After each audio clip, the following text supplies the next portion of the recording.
अस्सलाम वालेकुम। City eight 10 में खुशामदीद। मैं हूँ फातिमा नासिर और इस खूबसूरत सुबह का आगाज़ एक साथ करते हैं। उम्मीद करती हूँ कि आप लोग सब खैरियत से हैं, अपना ख्याल रख रहे हैं, अपने इर्द गिर्द के लोगों के साथ कोशिश कर रहे हैं कि जितना हो सके अच्छे से पेश आएँ, काइंडनेस के साथ पेश आएँ। लाइफ बहुत छोटी सी होती है और हमारे एक्शंस, हमारी जो इंटरेक्शंस होती हैं लोगों के साथ एक्चुअली में बहुत मैटर करती हैं, हमें रियलाइज़ नहीं होता।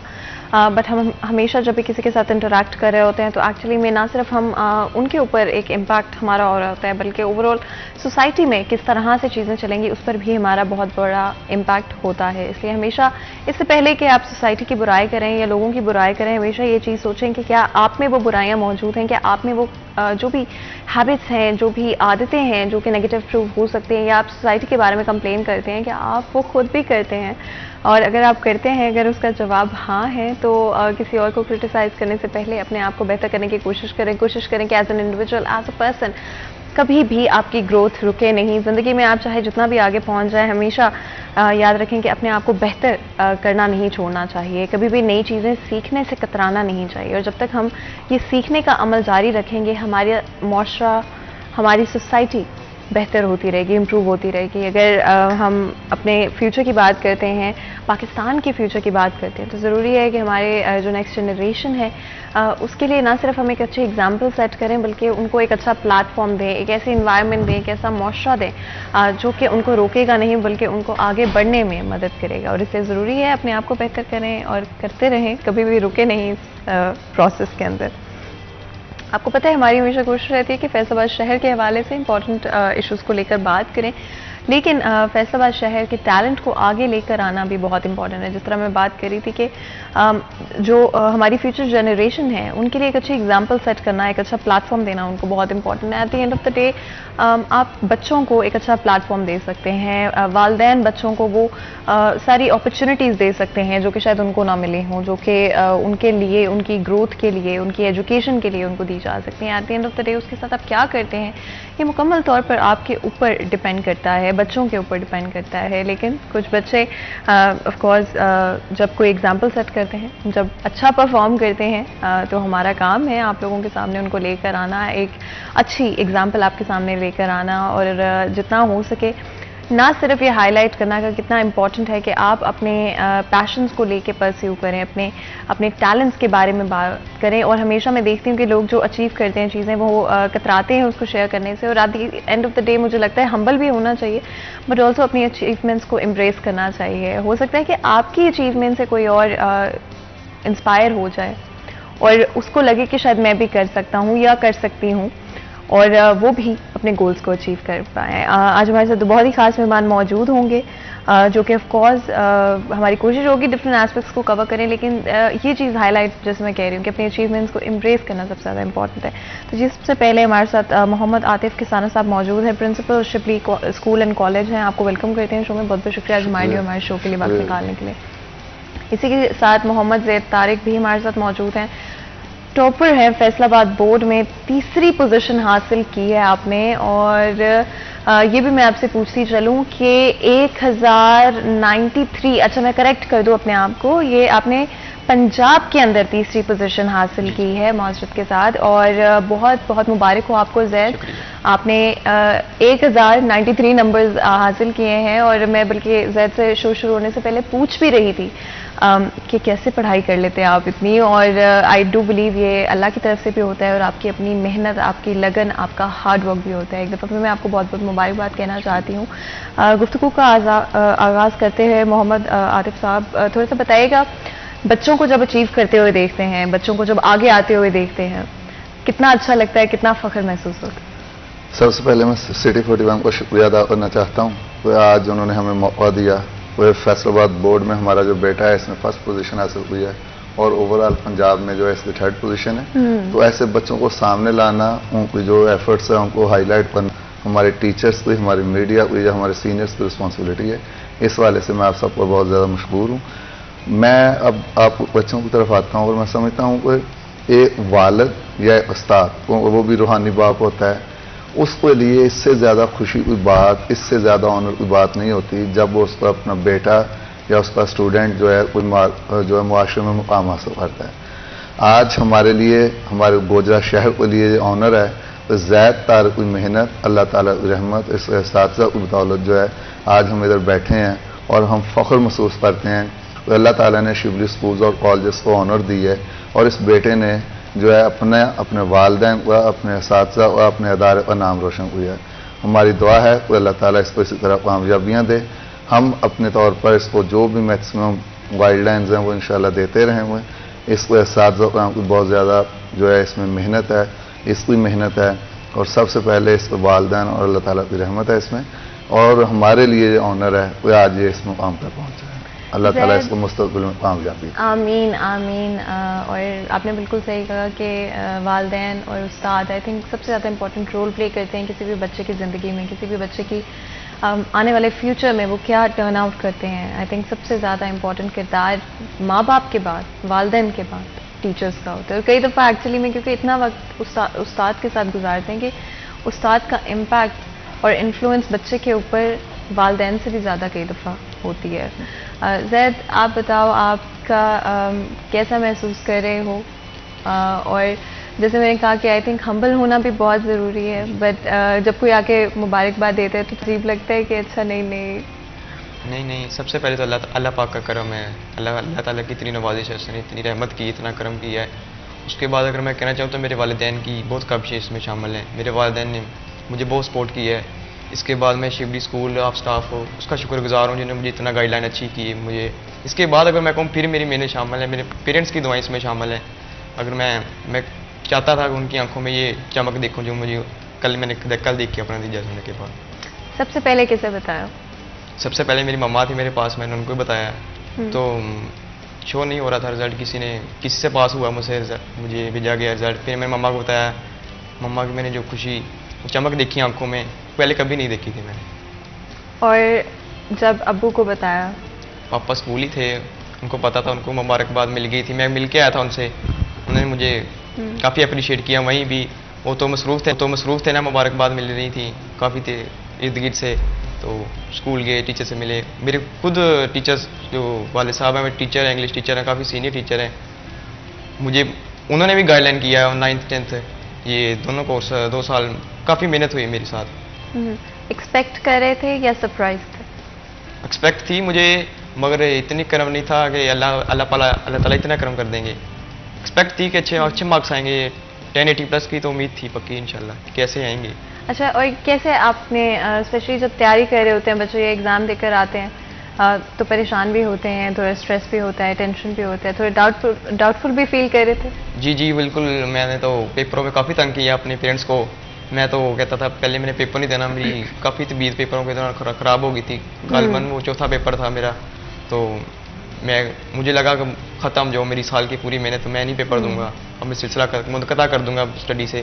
फिर उन्होंने मुझे सपोर्ट किया। मतलब ख़त्म कर दोगे पढ़ाई? मैंने पेपर छोड़ने का फैसला कर लिया था, यहाँ तक कि ऐन मौके पर आकर मेरे पापा मुझे भेजा। फिर दोबारा आए स्कूल से कॉलेज आए, आप बेटा ऐसा ना करो। मेरी तबीयत ख़राब हो गई थी, यानी कि मुझे ऐसा फील हो रहा है मैं अच्छी तैयारी नहीं कर पा रहा अब। फिर भी मैंने पेपर दिए, तैयारी जितनी मैं कर सकता था कि उस हिसाब से सारी साल की मेहनत उसमें शामिल थी, दुआएं थी, अल्लाह पाक ने करम कर दिया। जब बच्चों को अगर आप देखते हैं, ऑफ कोर्स जिस तरह ज़ैद बात करें कि देयर आर मोमेंट्स जहाँ पे आप डाउटफुल महसूस करते हैं, इनफैक्ट बहुत सारे बच्चे इस प्रोसेस से गुजरते हैं जहाँ पे उनको लगता है कि शायद हम नहीं कर पाएंगे। क्या एडवाइस देंगे उन बच्चों को, और किस तरह से अगर आप फॉर एग्जांपल नहीं भी इतना कॉन्फिडेंट फील कर रहे, या आपकी जो पहले साल में तैयारी है वो इतनी अच्छी ना भी रही हो, तो क्या गाइडलाइंस होनी चाहिए? सबसे पहले तो मैं पेरेंट्स से रिक्वेस्ट करूँगा, तो हमारे ये जो ट्रेंड बना हुआ है वो हर पेरेंट्स जो है उनको ये भी ख्वाहिश है कोई बेटा डॉक्टर बने या इंजीनियर बने, और वो बच्चों को पैदा होते ही ये स्ट्रेस देना शुरू कर देते हैं नंबर के लिए, पोजीशंस के लिए। मैं समझता हूँ कि बतौर टीचर, बतौर पेरेंट्स हमें सबसे पहले बच्चे की तरबियत पे जोर देना चाहिए, उसको अच्छा इंसान, अच्छा मुसलमान बनाने के लिए हमें एफर्ट करनी चाहिए। उसके बाद उसको एक माहौल प्रोवाइड करना चाहिए जिसमें वो अपने आप को ओपन कर सके, अपने अंदर छुपी हुई सलाहियतों को बाहर ला सके। उस अपॉर्चुनिटी के दौरान ही उसको स्टडी के लिए अपॉर्चुनिटीज़ देनी चाहिए। अगर हम बच्चों को सिर्फ किताबी कीड़ा बनाए हुए हैं, उसको स्ट्रेस देते जाएंगे, तो फिर वो ज़ैद वाली बात ही आएगी। अगर वो उसी स्टेज पे थोड़ा सा भी डाउन फील करता है वो अपने कंपटीशन से ही आउट हो जाएगा या अपने आप को इतना स्ट्रेस ले जाएगा वो स्टडी से ही ड्रॉप होने जाएगा। अच्छा, पेरेंट्स किस तरह से अपने बच्चों को बेटर सपोर्ट कर सकते हैं? आई थिंक पेरेंट्स की इंटेंशन हमेशा अच्छी होती है। आपके आई डोंट थिंक आपके वालदैन से ज़्यादा कोई आपके अच्छा सोच सकता है या अच्छा चाह सकता है। तो वो जो एक इंटेंशन होती है, जो एक प्रेशर वो बच्चे पे कई दफ़ा बिल्ड कर देते हैं, तो वो it's coming from a good place, लेकिन बच्चे के ऊपर उसका जो इम्पैक्ट है वो कई दफ़ा बहुत नेगेटिव हो जाता है। उस पर लो सेल्फ इस्टीम, कॉन्फिडेंस नहीं रहता। क्या किस तरह से बच्चे अपने माँ बाप के साथ कम्युनिकेट कर पाएँ तो आसान हो जाएगा चीज़ें? सबसे पहले पेरेंट्स को ये चाहिए वो बच्चे को फ्रेंडली माहौल दें। पेरेंट्स और बच्चे के दरमियान, इसी तरह टीचर और बच्चे के दरमियान रिस्पेक्ट वाला रिश्ता रहना चाहिए, लेकिन बच्चे में इतना कॉन्फिडेंस होना चाहिए कि मैं अगर अपने माँ बाप से अपना प्रॉब्लम शेयर करूँगा तो वो उसे समझेंगे, वो मुझे प्रेशराइज नहीं करेंगे, वो मुझे ये नहीं कहेंगे तुम बहाना बना रहे हो, झूठ बोल रहे हो। ये बेटे को पेरेंट्स पे और पेरेंट्स को बच्चे पे इत्मीनान होना चाहिए कि हमारा बच्चा जो कह रहा है ये 100% सही है, इसने इसी तरह ये काम किया है या इसी तरह इस पर होना है। तो उसके बाद बच्चों को हर फील्ड के हवाले से पेरेंट्स को चाहिए गाइड करना, जो है उसको टाइम टेबल बना देना, उसको अपॉर्चुनिटीज़ देना। सिर्फ उसको हर बार ये नहीं सुनाना चाहिए वह पढ़ो पढ़ो, फलां कोई बच्चे को इतने नंबर आ गए हैं तुम्हें भी लेने चाहिए, ये हो गया फलां ने ये किया तुम्हें भी करना चाहिए। बच्चों का जो कंपैरिजन है ना वो मेरे ख्याल में कोई पॉजिटिव होना चाहिए। एक बच्चा है वो पढ़ने में अच्छा है तो उसको उसकी तरफ जाना चाहिए। एक बच्चा है अगर वो प्लेयर अच्छा बन सकता है तो पेरेंट्स को उसकी फीलिंग समझनी चाहिए, उसको अपॉर्चुनिटी देनी चाहिए, वो चलें पढ़ लो। वो तालीम इंसान के लिए ज़रूरी है, तरबियत के लिए ज़रूरी है, शख्सियत निखरती है इससे। लेकिन अगर वो बच्चा जो है उसको इंटरेस्ट, हमारे यहाँ ये भी इशू बनता है कोई एक बच्चा मैथ में अच्छा है तो पेरेंट्स ज़बरदस्ती चाहते हैं कि वो डॉक्टर बने, उसकी बायो में इंटरेस्ट नहीं है तो वो बच्चा वो आउटपुट नहीं देगा जो उसको देनी चाहिए। हमें बच्चों को जो है फॉरेन कंट्रीज की तरह उनकी मेंटल अप्रोच देखते हुए, उनकी सेल्फ इंटरेस्ट देखते हुए अपॉर्चुनिटीज़ देनी चाहिए। वो जिस सब्जेक्ट में, जिस फील्ड में वो जाना चाहता है उसमें हमें ले जाना चाहिए। फिर जो है स्पोर्ट्स में या अदर एक्टिविटीज़ में वो जाना चाहते हैं उन्हें अपॉर्चुनिटीज़ देनी चाहिए। हमें ये जहन से सोच निकालनी चाहिए भाई जी सिर्फ डॉक्टर बनने से मुस्तकबिल होगा, सिर्फ इंजीनियर बनने से मुस्तकबिल होगा, या आला तालीम हासिल करने, तालीम वो हमें हासिल करना चाहिए सिर्फ अच्छा इंसान बनने के लिए। अल्लाह ताला ने रोज़गार का वादा किया है तो वो जिस भी शोबे में रोज़गार लिखा होगा वो मिल जाएगा। इसको वालिद साहब जो तारक साहब हैं वो हमारे पास सीनियर टीचर हैं शिवली स्कूल में, 25 साल से वो जो है इस फील्ड में है, 1999 से गालिबन इस फील्ड में है। तो अल्लाह ताला ने उनका रोज़गार इधर लिखा हुआ था।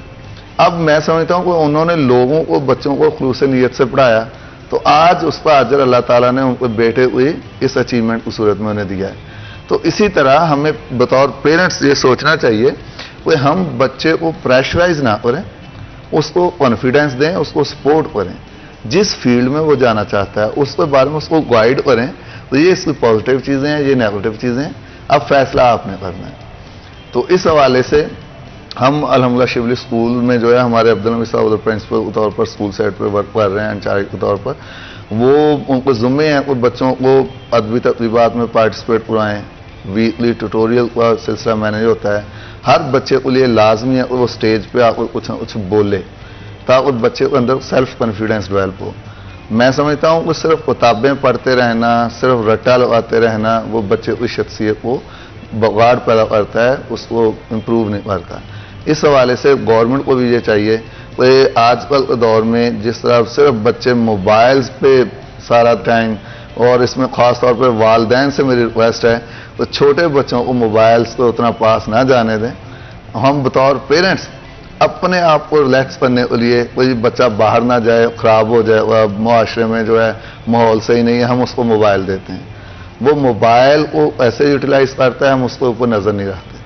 हमें बच्चों को मोबाइल्स देने चाहिए, फैसिलिटेट करना चाहिए, लेकिन थोड़ा सा उसको कॉन्फिडेंस के साथ अपनी मौजूदगी में पहले उसको आदत डालनी चाहिए यूज़ करने की, फिर उसको सारी चीज़ें उसके साथ अटैच करनी चाहिए।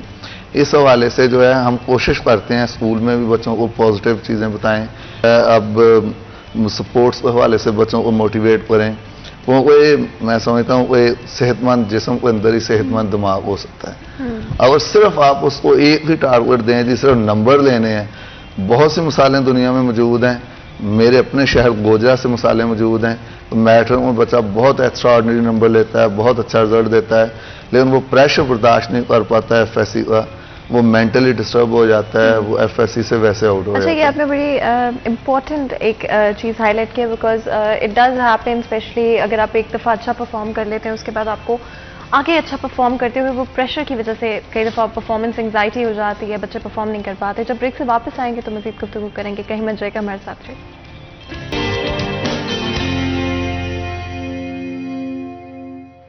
वेलकम बैक सिटी 10 में एक दफ़ा फिर आपको खुशामदीद कहते हैं। ब्रेक में जाने से पहले गुफ्तगू जारी थी और स्पेशली आज हमारी कोशिश है कि डिफरेंट चीज़ें जो कि एक्चुअली में स्टूडेंट्स को इम्पैक्ट करती हैं उनके बारे में बात करें, और किस तरह से अगर एक बच्चा अच्छा परफॉर्म कर जाता है मैट्रिक के अंदर फॉर एग्जांपल, या एफएससी में अच्छा परफॉर्म कर जाता है इनफैक्ट, तो परफॉर्मेंस एंग्जाइटी हो जाती है। इनफैक्ट कई दफ़ा जो रिस्पांस उनको मिलता है जिस तरह से उस तरह से उनको अप्रिशिएट नहीं किया जाता, बल्कि उनकी कमी कोताहियों को पकड़ा जाता है कि अच्छा इतने नंबर क्यों नहीं आए, या इतने आगे तो इससे ज़्यादा क्यों नहीं आप ले सके। तो आई डू फील लाइक कि वो जो प्रेशर है ये कई दफ़ा बच्चे हैंडल नहीं कर पाते हैं। हमारे साथ मोहम्मद जैद तारिक मौजूद हैं जो कि टॉपर हैं फैसलाबाद बोर्ड में, और 3rd पोजीशन पंजाब में आपने हासिल की है। जैद, आप जब बच्चों को देखते हो, आपने ये चीज़ देखी है अपने दोस्तों के अंदर या अपने खुद के एक्सपीरियंस में, जहाँ पर कई लोगों ने आपकी इस अचीवमेंट को डाउन प्ले करने की कोशिश की हो और कहा हो कि अच्छा नहीं, मतलब उस बच्चे के तो फलां आए हैं, या ये कल्चर नज़र आता है सोसाइटी में? जी बिल्कुल, ये कुछ तो होती हैं, आप समझते हैं, ऐसे माशरे में हमारे में चलता है, मगर शायद मेरे साथ मुखलिस है, मैंने तो ये नोट नहीं किया। स्टडी के मेरे लिहाज से 3 फैक्टर्स हैं, टीचर्स, पेरेंट्स और स्टूडेंट्स। अगर इनमें से अगर कोई भी एक अगर आप समझे तो कि वो ठीक नहीं रहता तो फिर ये मुमकिन नहीं होता है ऐसा करना। आपने जब बच्चों को स्पेशली ऑफ कोर्स आप, मुझे लगता है टीचर्स का सबसे ज़्यादा इंटरेक्शन होता है बच्चों के साथ, और डिफरेंट बच्चे किस तरह से आगे लाइफ में प्रोग्रेस करते हैं। बल्कि इनफैक्ट कुछ अर्सा पहले मैं अपनी एक टीचर से मेरी मुलाकात हो गई एक शॉपिंग मॉल में, और मैं बड़ा हैरान हुई ये देख के कि मैं बिल्कुल जिस तरह से स्कूल में अगर वो गुजरी होती कॉरिडोर में और मैं उनको देखती तो जिस तरह से आप खड़े हो जाते हो और आप सलाम करते हो, तो मुझे लिटरली उस तरह से महसूस हुआ, मुझे बिल्कुल ऐसे लगा कि वो टाइम पीरियड एक दफ़ा फिर वापस आ गया। तो आई थिंक बच्चों पर बड़ा इम्पैक्ट होता है, बड़ा खूबसूरत एक रिश्ता होता है बच्चों का अपने टीचर्स के साथ। आप देखते हैं सोसाइटी में कि बच्चों को कई दफ़ा प्रेशर इतना बिल्ड हो जाता है कि वो परफॉर्म ही नहीं कर पाते हैं अपने एग्जामिनेशंस के अंदर, या अगर फॉर एग्जांपल उन्होंने मैट्रिक में बहुत अच्छा परफॉर्म किया, 9th में बहुत अच्छा परफॉर्म किया, लेकिन leading up to the next examination वो प्रेशर इतना ले जाते हैं कि हमने उतना ही अच्छा परफॉर्म करना है या उससे बेहतर परफॉर्म करने का, वो परफॉर्म ही नहीं कर पाते। मैं इसमें समझता हूँ बात फिर वहीं पर आ जाती है, तो टीचर्स और पेरेंट्स, जिस तरह अभी जैद बेटे ने ट्राइएंगल है, टीचर, पेरेंट्स और स्टूडेंट्स, तीनों एंगल सही तौर पे वर्क करेंगे तो आउटपुट अच्छी आएगी।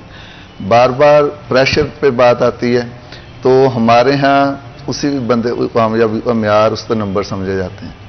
मैं इसको ऐसा नहीं समझता। अगर जो है उसी बच्चे को नंबर थोड़े से कम भी आए हैं, उसको आप अप्रिशिएट करें, उसको पॉजिटिव माइंड दें, उसको फ्यूचर में बेहतर फैसिलिटीज़ दें, या कम से कम उसको जो है ये कहें तो बेटा आपने एफर्ट की, आपने कोशिश की। वो जो बात नंबरों वाली है, हमारा एजुकेशन सिस्टम ऐसा है, वो इसमें नंबर कोई शॉर्ट ही नहीं है। एक बच्चा सारा साल मेहनत करता है, सारी एफर्ट करता है, पेपर बहुत अच्छे दे आता है, लेकिन हमारा जो मार्किंग सिस्टम है वो अप टू डेट नहीं है। और उसमें मार्किंग सिस्टम में मैं अक्सर दौरान साल बच्चों से कहता हूँ बेटा दुआ करें, वो अल्लाह ताला सबसे पहले आपको सेहत तंदुरुस्ती दे और एग्जाम के दौरान आप सेहतमंद रहें। दूसरा दुआ करें वो पेपर अच्छे हों, और इसके बाद सबसे बड़ी बात वो आप अपने वालिदैन से कहें वो पेपर को फौरी बाद जाए नमाज ना छोड़ें, ताकि उसी अल्लाह को नेक बंदे को हाथ आपका पेपर जाए और वो मार्किंग करते हुए आपका राइट आपको दे। हमारे यहाँ मार्किंग का स्टाइल माज साथ, मैं भी टीचर हूँ, मेरे ही टीचर भाई हैं जो मार्किंग करते हैं, लेकिन बोर्ड की तरफ से मुआवजे बहुत थोड़े दिए जाते हैं मार्किंग वालों को, जिसकी वजह से टीचर्स की जो है सारे दिन की पॉलिसी होती है कि आज हमने इतने पेपर मार्क करने हैं, वो पेपरों की तादाद बढ़ाने के चक्कर में पेपर को सही तौर पर रीड नहीं करते और बच्चे का राइट उसे नहीं देते। इसमें लॉस होता है जो टॉपर बच्चे होते हैं, जो अच्छे स्टूडेंट होते हैं, उनका लॉस हो जाता है। जो बिलो मीडियाकर बच्चे होते हैं उनको बेनिफिट मिल जाता है, तो उन्होंने कौन सा एग्जामिनर ने पढ़ के देखा है। तो उस हवाले से बच्चों का ये म्यार जो है नंबरों वाला, ये पहले चेंज होना चाहिए। फिर अब जो है पिछले 2 साल से फैसलाबाद बोर्ड और ऑल पंजाब बोर्ड्स जो हैं, उन्होंने पता नहीं पॉलिसी गवर्नमेंट बनाती है, बोर्ड्स बनाते हैं। अब ये इस बेटे ने पूरे पंजाब में 3rd पोजीशन ली है, फैसलाबाद बोर्ड में ये टॉपर है। बोर्ड की तरफ से, गवर्नमेंट की तरफ से सिंगल वन भी इसके लिए अप्रिशिएट का लफ्ज़ नहीं है। कोई इसके टीचर्स के लिए, इसके पेरेंट्स के लिए कोई उनकी कोशिश को अप्रिशिएट, आपने उसको फाइनेंशियली अप्रिशिएट ना करें, कम से कम जिस तरह आपने आज मौका दिया, इस बेटे को आप प्लेटफॉर्म दे रहे हैं, इसको ला रहे हैं सामने ताकि दूसरे बच्चे भी मोटिवेट हों। अब इसको जब ये इस तरह दुनिया में आए हुआ स्टेज पे, ये जो है इस प्लेटफॉर्म पे, तो इसके असातिज़ा को भी हौसला मिलेगा। कोई हमारी मेहनत का नतीजा है, आज हमारा बेटा अल्लाह ताला की रहमत से कामयाब होकर दुनिया के सामने बैठा है। इसके जो बहन भाई हैं छोटी क्लासेस में पढ़ रहे हैं, उनको भी हौसला मिलेगा। भाई ने ये अचीवमेंट मिली है तो ये आज जो है प्रोग्राम में आया है, तो हमने भी ये काम करना है। हमारे और दूसरे इदारों को, बच्चों को भी मोटिवेशन मिलेगी। आप इस एफर्ट से पता नहीं और कितने लोग मोटिवेट होकर दुनिया में कोशिश कर सकते हैं कामयाब होने के लिए। लेकिन गवर्नमेंट की तरफ से, बोर्ड की तरफ से, पंजाब गवर्नमेंट की तरफ से इस हवाले से एक पॉलिसी बना ली हुई है, कोई पोजीशन नहीं देनी। आप उसको पोजीशन ना दें, लेकिन कम से कम जो आपको हाई अचीवर्स हैं, जो अच्छे बच्चे हैं, उन्हें कुछ ना कुछ सपोर्ट तो करें।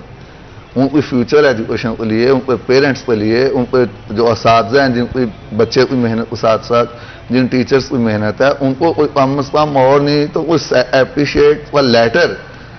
हम नहीं डिमांड करते कोई आप लाजमी पैसे ही दें टीचर्स को, चलें वो उनको नसीब में जितना लिखा है वो मिल जाएगा, रिस्क का वादा अल्लाह ताला पहले उन कम से कम अगर अप्रिसिएशन लेटर जो है अदारे को, टीचर्स को, बच्चे को, पेरेंट्स को वो मिलता है, तो उससे हमारे अंदर एक जज्बा पैदा होता है दोबारा से नए सिरे से एफर्ट करने के लिए, कोशिश करने के लिए, एक जो है मेहनत करने को दिल चाहता है। लेकिन जब अप्रिशिएट कोई ना करे, उल्टे हर जो है गवर्नमेंट की तरफ से क्या है, मैं तो प्राइवेट सेक्टर से ताल्लुक रखता हूँ, प्राइवेट सेक्टर को गवर्नमेंट अपना बाजू नहीं समझती। जब हम समझते हैं कि हम गवर्नमेंट का बाजू हैं, प्राइवेट अदारों ने गवर्नमेंट का बोझ बांटा हुआ है रोजगार के हवाले से। हजारों लाखों तादाद में टीचर्स, दर्जा 4 मुलाजमीन और दूसरे जो स्टाफ मेंबर्स हैं, उनको प्राइवेट शोबे ने, अल्लाह ताला ने जरिया बनाया हुआ है रोजगार का। लाखों की तादाद में स्टूडेंट्स हैं प्राइवेट सेक्टर में पढ़ रहे हैं, गवर्नमेंट नए स्कूल्स नहीं बना रही। प्राइवेट जो है पुराने स्कूल्स को पिछले दिनों जो है उस्मान बुज़दार साहब के दौर में काफ़ी सैकड़ों की तादाद में स्कूल अपग्रेड किए हुए हैं, ना उन्हें कोई कमरे दिए गवर्नमेंट स्कूल्स को, ना टीचर्स दिए, ना लैब्स दी, ना लाइब्रेरी दी, सिर्फ एक बोर्ड लगा दिया है जी, प्राइमरी को मिडल, मिडल को हाई कर दिया है। जो मौजूदा स्टाफ है उससे आप अपनी फैसिलिटीज़ जो है उससे गुजारा करें। अगर इन हालात में जब गवर्नमेंट अपनी टोटल जीडीपी का 2-3% से ज़्यादा एक्सपेंडिचर्स नहीं कर रही है एजुकेशन पे, तो प्राइवेट सेक्टर और गवर्नमेंट को सपोर्ट कर रहा है, जो है छोटे प्राइमरी सेक्शन से लेकर मास्टर लेवल तक, हत्ता अब तो प्रोफेशनल एजुकेशन में भी प्राइवेट सेक्टर है, डॉक्टर्स, इंजीनियर्स और दूसरे शोबों में भी। तो गवर्नमेंट को चाहिए कि उनको हौसला अफजाई करे, उनको फैसिलिटेट करे। हमारे ऊपर आए दिन टैक्सेस के हवाले से, अब पहले हमारा जो है बिजली का बिल डोमेस्टिक होता था प्राइवेट शोबे का, अब वो कमर्शियल को राउंड अबाउट कर दिया, नाम उसको और दिया लेकिन तकरीबन है कमर्शियल। तो जितना बोझ हमारे ऊपर गवर्नमेंट डाले हुई, टैक्सेस डाले हुई, बिल की मद में डाले हुई, दूसरी फैसिलिटीज़ को पूरा करने के लिए हमें प्रेशराइज करे हुए, तो लाजमी चीज़ है प्राइवेट सेक्टर के पास सोर्सेज एक लिमिट तक है, हमने अपना बोझ वो पेरेंट्स पे डालना है। तो वो पेरेंट्स आजकल के दौर में जो है फाइनेंशियली कोरोना के बाद हालात बहुत ज़्यादा डिस्टर्ब हैं, एजुकेशन सेक्टर बहुत ज़्यादा डिस्टर्ब है, बहुत से प्राइवेट अदारे बंद हो गए हैं कोरोना की वजह से, पेरेंट्स अफोर्ड नहीं करते, तादाद थोड़ी है, फिर एक्सपेंडिचर्स पूरे नहीं होते, अदारा पूरा बंद हो रहा है। इसमें जो फर्दर गवर्नमेंट जो है वही हमारे साथ सतीलों वाला सलूक कर रही है। गवर्नमेंट को अदारों में रजिस्ट्रेशन और एग्जामिनेशन फीस नहीं है फैसलाबाद बोर्ड या दूसरे बोर्ड्स में, तमाम का तमाम बोझ प्राइवेट अदारों के बच्चों पर डाल दिया हुआ है। आया प्राइवेट अदारों में पढ़ने वाले बच्चे इस हुकूमत के बच्चे नहीं हैं? वो पाकिस्तान को शहरी नहीं है, उनके ऊपर वो बोझ क्यों डाला जा रहा है? जो फीस 300-400 होती थी, अब वो तकरीबन 1400 रुपया रजिस्ट्रेशन फीस है, 1000 रुपया एग्जामिनेशन फीस है। गवर्नमेंट स्कूल्स के लिए बात करें, गवर्नमेंट स्कूल में जीरो है, प्राइवेट सेक्टर वो सारे का सारा बोझ प्राइवेट सेक्टर में डाल दिया। जैसे समझ लेना, गवर्नमेंट हमें अर्निंग मशीन समझ रही है, हम उन्हें एक्सपेंडिचर्स दें, उस पर अल्टरनेट हमें फैसिलिटीज कोई नहीं दे रहे। हमसे टैक्सेस सारे लेते हैं, हमसे एक्सपेंडिचर्स लेते हैं, फैसिलिटीज कोई नहीं है। इस हवाले से गवर्नमेंट को चाहिए कोई प्राइवेट सेक्टर को फैसिलिटेट करे, उनको अपॉर्चुनिटीज दें। बिल हमारे जो है डोमेस्टिक होने चाहिए। एफिलिएशन फीस के नाम पे तमाम बोर्ड्स एनुअली 15,000 रुपया पर इंस्टीट्यूशन हमसे ले रही है। कोई उसमें इतना काम नहीं है, जस्ट बोर्ड की टीम ने जाना है, विजिट करना है, रिक्वायरमेंट पूरी है जी, लैब्स हैं, लाइब्रेरी हैं, वो विजिट के बाद एफिलिएशन हो जानी है। लेकिन उस विजिट के चार्जेस हमसे 15,000 लिए जा रहे हैं। ये जो एक्सपेंडिचर्स हैं, बात वहीं पे आनी है, तो ये हमारी कॉस्ट है। कॉस्ट पूरी करने के लिए हमें रेवेन्यू जनरेट करना पड़ेगा। रेवेन्यू कहाँ से आना है? पेरेंट्स से हमने लेना है बच्चों की सूरत में। तो हम चाहते हैं गवर्नमेंट हमें फैसिलिटेट करे, हम बच्चों को और जो है पेरेंट्स को फैसिलिटेट। प्राइवेट सेक्टर में तकरीबन तमाम इदारों में, अगर मैं अपने Shivli group of schools and colleges के हवाले से बात करूं, तो टोटल तादाद का तकरीबन 20% से ज़्यादा बच्चे हैं ऐसे हैं जो फ्री पढ़ रहे हैं, जो वो डिजर्विंग प्लेसेज हैं, यतीम हैं, मुस्तहिक हैं, उनको हम फ्री पढ़ाते हैं, उनसे कोई चार्जेस नहीं लेते। फिर जो टॉपर बच्चे होते हैं, जो हाई अचीवर्स होते हैं, उन्हें स्कॉलरशिप्स के नाम पे हम फ्री पढ़ा रहे हैं तमाम प्राइवेट इदारे। तो अब हुकूमत को चाहिए कि हमें फैसिलिटेट करे, ना कि हमारे ऊपर मजीद बोझ डाले। ये एफिलिएशन की फीस, ये एग्जामिनेशन रजिस्ट्रेशन फीस बच्चों, ये तो बच्चों ने देनी है। ये कम से कम गवर्नमेंट को चाहिए, जिस तरह गवर्नमेंट को बच्चों को जो फैसिलिटेट किया है उधर नहीं है रजिस्ट्रेशन एग्जामिनेशन फीस, इन बच्चों का भी राइट है, इनसे भी वो चार्जेस ना लिए जाएं। हमारे टीचर्स के लिए कोई हौसला अफजाई के लिए, पुराने जो है फेडरल गवर्नमेंट में अब हमारे वज़ीर आज़म हैं मियाँ शहबाज शरीफ साहब, जो वो पंजाब के वज़ीर आला थे, तो वो जिस अदारे के बच्चे कोई बोर्ड में पोजीशन आती थी, उस बच्चे को फर्स्ट पोजीशन पे कैश दिया जाता था, साथ ही टीचर्स को प्राइज दिया जाता था। हाँ जी, बिल्कुल ऐसे ही होता था। इस तर्ज पर वो प्राइज कैश अहमियत नहीं है, लेकिन वो जब टीचर जाके अप्रिसिएशन जो है, आई थिंक वो सबसे ज्यादा मैटर करती है। लेकिन इससे पहले कि मजीद गुफ्तगू करें, ब्रेक लेते हैं, कहीं मत जाएगा, हमारे साथ रहिएगा। वेलकम बैक सीरिया चैनल में एक दफ़ा फिर आपको खुशामदीद कहते हैं। ब्रेक में जाने से पहले गुफ्तगू जारी थी, बात कर रहे थे आज ना सिर्फ कितना टैलेंट पाकिस्तान में मौजूद है, बट किस तरह से लिमिटेड फैसिलिटीज़ रिसोर्सेज होने के बावजूद ना सिर्फ हमारे बहुत ही टैलेंटेड हार्ड वर्किंग टीचर्स अपने जो भी स्टूडेंट्स होते हैं, जो भी सिलेबस होता है, उसको ना सिर्फ टाइम पर कवर करवाते हैं, बच्चों को प्रिपेयर करते हैं, and that is so important.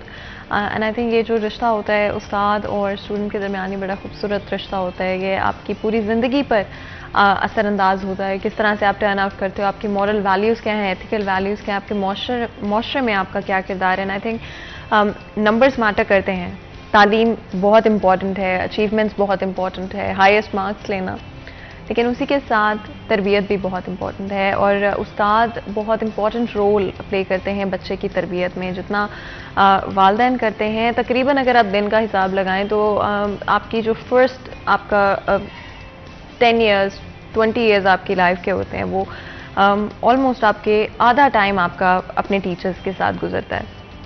तो उनका बड़ा असर होता है, आपकी तरबियत में उनका बड़ा किरदार होता है, इनफैक्ट आपकी परवरिश में बड़ा किरदार होता है। इसलिए आपके टीचर्स आपसे कैसे बात करते हैं, आपसे कैसे इंटरेक्ट करते हैं, आपको अप्रिशिएट करते हैं या आपको पुल डाउन करने की कोशिश करते हैं। इनफैक्ट ये चीज़ें भी बहुत मैटर करती हैं। बच्चे की साइकोलॉजी पे ये एक परमानेंट फुटप्रिंट छोड़ जाती हैं, जो कि आने वाली ज़िंदगी में उनको डिक्टेट करता है उनकी चॉइसेस को, और वो किस तरह के इंसान बनते हैं ये भी एक्चुअली में डिक्टेट करता है।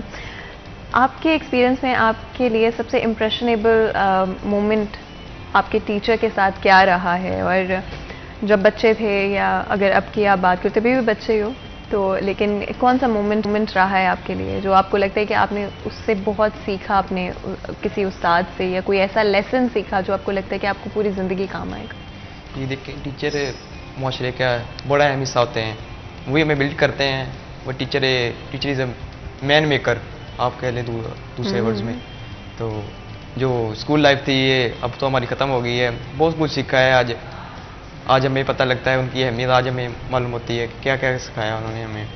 तो कोई जितना भी एक ऐसा कोई बात जो किसी टीचर ने कही हो जो आपको बहुत अभी भी सोचें तो आपको लगता है कि बहुत इंपॉर्टेंट बात है, ये मुझे अपने साथ रखनी चाहिए ज़िंदगी में? सके जय तुमने कुछ करना है अपने पेरेंट्स के लिए, हमारे लिए, अपने मुल्क के लिए कुछ करना है।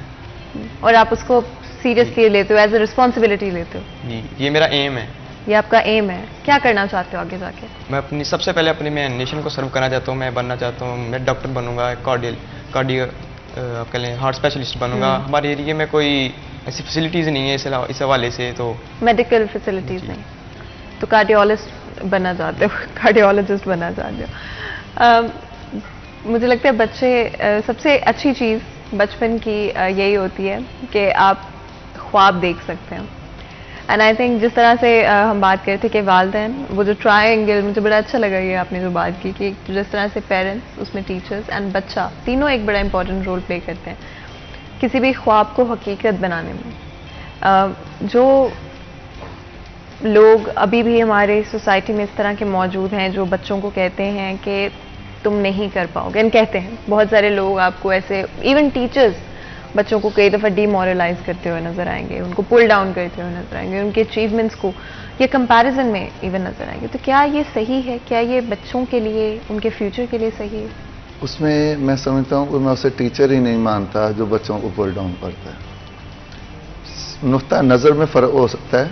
मैं अपनी मिसाल दे सकता हूँ। आज से बहुत अरसा पहले मेरे पास एक स्टूडेंट था, वो रेगुलर नहीं हो रहा था, डिसिप्लिन में नहीं आ रहा था, बच्चा बहुत अच्छा था, इंटेलिजेंट था, लेकिन सिर्फ उसकी लाइफ डिस्टर्ब थी, डिसिप्लिन नहीं हो रहा था। हम दो टीचर्स हैं आपस में, जो है मेरे साथ एक दोस्त हैं, केमिस्ट्री पढ़ाते थे, प्रोफेसर साहब, उनसे मैंने और उन्होंने आपस में तय किया कि हम क्लास में जाए हुए, उस बच्चे से मैं कहूँगा तो सर ये नहीं, इसने नहीं पढ़ना, ये पढ़ ही नहीं सकता, इसने नहीं इतने नंबर लेने, आप ऐसे ही मेरे पास आओ तरीफें करते हैं इसलिए, तो ये जो है मैं तो नहीं समझता ये इतने नंबर लेगा। वो दूसरे टीचर को जिम्मे था, वो ना सारा आपकी एस्टिमेशन गलत है, ये तो बड़ा अच्छा बच्चा है, ये तो इतने नंबर लेगा। तो हमने उस बच्चे को ट्रैक पे लाने के लिए आपस में जो है शर्त लगा ली, अगर ये इतने % नंबर लेगा तो मैं पूरी क्लास को या टीचर को ट्रीट दूंगा। उसको अल्हम्दुलिल्लाह बच्चे ने पॉजिटिव असर लिया, आज वो बच्चा डॉक्टर है। तो बाज़ दफ़ा टीचर से बच्चे को मोटिवेट करने के लिए जो है थोड़ा सा उसको करते हैं। कभी भी कोई भी वालिद या कोई भी टीचर, वो रूहानी बाप है, वो बच्चे को डीमोरलाइज नहीं कर सकता। सिर्फ वो बच्चे समझते हैं कोई हमारी इंसल्ट कर रहे हैं, बेसिक तौर पर वो इंसल्ट करना मकसद नहीं होता, उसको एक झटका देना मकसद होता है, करंट लगाना मकसद होता है, शायद ये सोया हुआ है, ये जाग जाए और फील्ड में वापस आ जाए, कंपटीशन में वापस आ जाए। जो अच्छे टीचर्स हैं वो मुख्तलिफ मेथड्स इसके लिए अप्लाई करते हैं, कोई इनाम दे अप्लाई कर लेता है, अप्रिशिएट करते हैं, कोई बाज़ दफ़ा थोड़े से डांट डपट कर लेते हैं, कोई आपस में बच्चों को कंपैरिजन कर लेते हैं, वे आप दोनों का कंपटीशन है, जो जीतेगा मैं उसको जो है प्राइज़ दूंगा या खाना खिलाऊंगा या कोई छोटी मोटी एक्टिविटी कराऊंगा। तो उसका मकसद किसी को पुल डाउन करना नहीं है, मकसद है उनको अपलिफ्ट करना। अब दोनों तरफ वो समझने वाली बात है, उसको क्या समझते हैं, लेकिन अच्छा टीचर वही है जो बच्चों को मोटिवेट करे, उनको जो है अपलिफ्ट करते जाए। इस वाले से मैं एक छोटी सी बात मजीद करना चाहूँगा। तो हमारी गवर्नमेंट ने पॉलिसियाँ तो वो बनाती है गवर्नमेंट जो फॉरेन कंट्रीज़ में चलती हैं, लेकिन हमारा माहौल वो नहीं है, फैसिलिटीज़ वो नहीं है। गवर्नमेंट ने पॉलिसी बनाई है मार नहीं प्यार। अब बच्चे जो हैं या तो उन्हें वो फैसिलिटीज़ भी दें, उनको अंदर वो फैमिली में, मोहल्ले में, हर जगह पर वो माहौल हो जिसमें बच्चे ये समझें कि हमने स्टडी अपने लिए करनी, हमारा फ्यूचर है, हमारी तरबियत है, हमारा इसमें सारा कुछ है। बच्चों को जब पेरेंट्स जो है, हमारे यहाँ ये भी कंसेप्ट है, तो पेरेंट्स अदारे में फ़ीस भेजते हैं, बच्चा दाखिल करवा जाते हैं, पूरा साल वो पूछने नहीं आते, कॉलेज वाले स्कूल वाले कॉल्स करते रहें, पेरेंट्स टीचर मीटिंग पे बुलाते रहें, वो समझते हैं कि हमने पैसे दे दिए हैं, हमारी रिस्पॉन्सिबिलिटी ख़त्म। जब कोई ऐसा नहीं है, बात वहीं पर है, तो ट्रायंगल है। आज के दौर में बेटे को दोस्त बना के साथ ले पेरेंट्स को चाहिए चलें, उसके ऊपर चेक एंड बैलेंस भी हो, उसको टीचर्स के साथ आपका बराह रास्त रब्ता होना चाहिए। टीचर्स के साथ आप डिस्कस करें तो मेरे बेटे को घर पे ये मसरूफियत है, ये इस तर्ज पे चल रहा है, इसको फलां चीज़ की कमी महसूस हो रही है, आपको ये चाहिए, इसको गाइड करें। इसमें कॉन्फिडेंस नहीं है, इसको फलां सब्जेक्ट भी है, इसको जो है टेंशन है उसी चीज़ की, आप इससे पूछें। बहुत सी बातें बच्चे टीचर्स से शेयर करते हैं, पेरेंट्स से नहीं कर पाते। बहुत सी बातें पेरेंट्स से शेयर करते हैं, टीचर से नहीं करते डरते हुए। तो हमें अपने माहौल में चेंजेस लानी चाहिए, जो है फ्रेंडली सेटअप देना चाहिए। लेकिन साथ ही गवर्नमेंट को भी चाहिए, अगर कोई टीचर उसी बच्चे को छोटी मोटी पनिशमेंट देता है, सजा देता है, तो उसका मतलब उसको कोई डिमोरलाइज करना, इंसल्ट करना या कुछ नहीं है। फिजिकल पनिशमेंट नहीं होनी चाहिए। लेकिन बाज़ दफ़ा बच्चे टीचर को इतना इरिटेट करते हैं, और मौजूदा दौर में मैं समझता हूँ कि पेरेंट्स बच्चों के ऊपर कंट्रोल खो रहे हैं। बच्चों को वो समझ लें बच्चों से ब्लैकमेल हो रहे हैं, और वो जो है पेरेंट्स फिर टीचर्स को यूज़ करते हैं, सर आप इसे समझाएं, आप इसको डांटें, आप इसे मारें। तो उस वजह से बाज़ दफ़ा पेरेंट्स की डिमांड पे कोई छोटी मोटी सजा देता है, तो हमारा मीडिया बगैर बैकग्राउंड जाने, बगैर चीज़ों को सारा कुछ पूछे, दोनों साइडों का पॉइंट ऑफ व्यू लिए फौरी उसको हाईलाइट करता है, जिससे वो अदारा और वो टीचर प्रेशराइज होते हैं। और बच्चे, ये हालात हैं इन दिनों को, हमारे सर पे बैठने के लिए तैयार है, सिर्फ इसलिए कोई गवर्नमेंट उन्हें जो है इस तर्ज पे ले जाती है। हमारा टीचर्स का भी कसूर हो सकता है। हमें चाहिए कोई बच्चों को अंदर वो सेंस पैदा करें, कोई टीचर्स रिस्पेक्ट सबसे पहले। अगर आप अपने पेरेंट्स की, अपने टीचर्स की रिस्पेक्ट नहीं करते, तो आप जिंदगी में कुछ भी सीख नहीं सकते। And I think authority figures के साथ आपका जो एक रिलेशनशिप और एक बॉन्ड होता है, वो बड़ा important role, again another thing, जो कि आपकी आने वाली ज़िंदगी में, आपके आगे की ज़िंदगी में आपके बड़ा एक इम्पॉर्टेंट रोल प्ले करता है कि किस तरह से आप अपनी लाइफ में उन सब लोगों के साथ एक्ट करते हैं जो कि आपसे सीनियर हैं या आपके साथ काम करते हैं। तो ये बड़ी बड़ी इंपॉर्टेंट चीज़ें होती हैं जो कि एक्चुअली में फंडामेंटली बिल्ड होती हैं ड्यूरिंग आपके टीनेज ईयर्स, या जो आप स्कूलिंग ईयर्स या डेवलपमेंटल ईयर्स, जो कि 7 साल की उम्र तक किसी भी बच्चे की ज़िंदगी में किस तरह से उसका रिश्ता रहा, टीचर्स के साथ क्या इंटरेक्शन रहा, दूसरे बच्चों के साथ क्या इंटरेक्शन रहा। And at the end of the day मुझे लगता है कि हम सिर्फ ये प्लेटफॉर्म बच्चों को दे सकते हैं और दुआ कर सकते हैं कि हर बच्चा अपने ख्वाबों को पूरा कर सके, और हम वो फैसिलिटीज़ उनको दे सकें, वो रिसोर्सेज उनको दे सकें। एंड मेरी यही दुआ होगी कि हर पाकिस्तान में बच्चे को वो प्लेटफॉर्म मिले, वो मौका मिले कि वो जो भी अपनी ज़िंदगी के साथ करना चाहते हैं वो कर सकते हैं। वो खुद से हो सकते हैं, ना सिर्फ अपने आप को सपोर्ट कर सके, अपनी फैमिलीज़ को सपोर्ट कर सकें, गिव बैक कर सके अपनी कम्युनिटी और सोसाइटी को। आप दोनों को बहुत बहुत शुक्रिया अदा करते हैं आज हमारे लिए, हमारे शो के लिए वक्त निकालने के लिए। और ज़ैद, आपको एक दफ़ा फिर बहुत बहुत congratulation, and I really hope कि आपके जितने भी ड्रीम्स हैं, मेरी ये दिल से दुआ है आपके लिए कि आपके जितने भी ड्रीम्स हैं, हिम्मत करके बस आगे बढ़ते रहो और अपने ड्रीम्स में बिलीव करो, और इंशाल्लाह हर कामयाबी अल्लाह ताला आपको अता फरमाए। यहाँ पर एक बिल्कुल छोटा सा ब्रेक लेते हैं, कहीं मत जाइएगा, हमारे साथ रहिए।